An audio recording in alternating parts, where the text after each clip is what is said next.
Welcome to Everything Explained. I'm your host, and today we're unpacking a tool you hear about a lot but maybe don't fully understand: sanctions. Why do governments use them? How do they work? And do they actually change what happens in the real world? We'll break it down in plain language, with real-world examples and a few simple takeaways you can carry into the new cycle. Sanctions are penalties or restrictions that governments place on another country, or on people and companies connected to that country.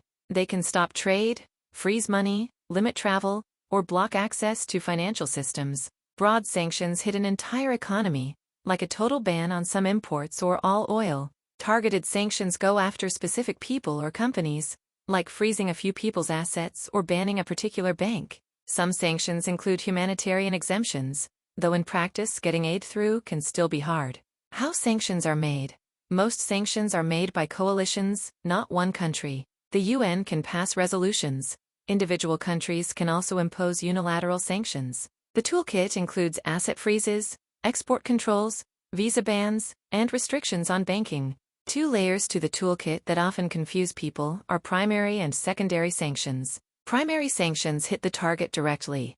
A bank in country A is forbidden from clearing payments for the sanctioned country X. Secondary sanctions threaten third countries or companies that do business with X. The fear is that doing business with X could invite penalties at home.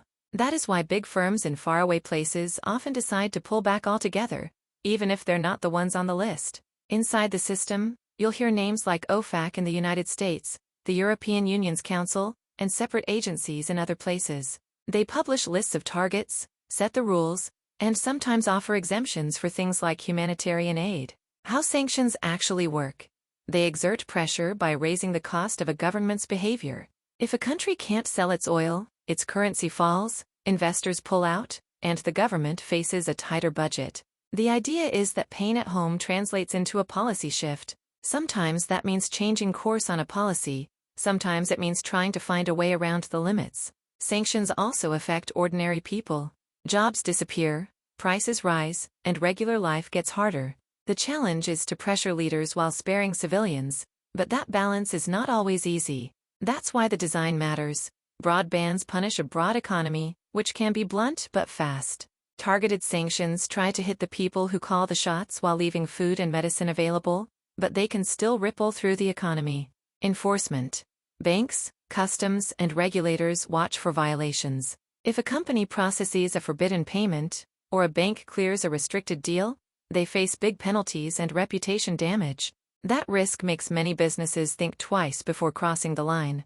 To complicate things, some countries try to dodge sanctions. They set up front companies, use third-country intermediaries, barter goods, or move money in ways that look legal. That's why enforcement is a game of cat and mouse, with new tricks every few years. Case studies help. Iran faced long-running financial and trade restrictions that limited access to international banking and certain imports. Russia faced sweeping measures after 2014, and again after the 2022 invasion, hitting its energy sector and financial system. Cuba, North Korea, and others show that sanctions can be stubborn and long-lasting. Humanitarian carve-outs exist, but even with exemptions, aid can be slowed by paperwork, shipping costs, and fear of penalties. Help organizations often have to negotiate separate licenses for medicines, food, or relief equipment. That's the paradox. The tools intended to spare civilians can still create delays. Ending sanctions, they don't last forever. Once the target agrees to terms, or when international pressure eases, sanctions can be rolled back or sunset clauses take effect. A change in leadership or diplomacy can also unlock a new path. Bottom line, sanctions are a strategic tool. They're designed to raise costs and change behavior, but they're not a magic wand. The outcome depends on how broad or targeted the measures are, how well they're enforced, and whether diplomacy is kept in play alongside the leverage. Takeaway: sanctions work best when they target the people who have the real power, when there's broad international support, when humanitarian needs are protected, and when they are paired with diplomacy rather than used as a standalone hammer. That's the long and short of how sanctions work. A mix of rules, pressure, and diplomacy, meant to push leaders toward change while trying to spare ordinary people as much as possible. They're powerful tools, but they're not perfect, and their impact depends on how they're designed and enforced over time. Thank you for joining me on Everything Explained.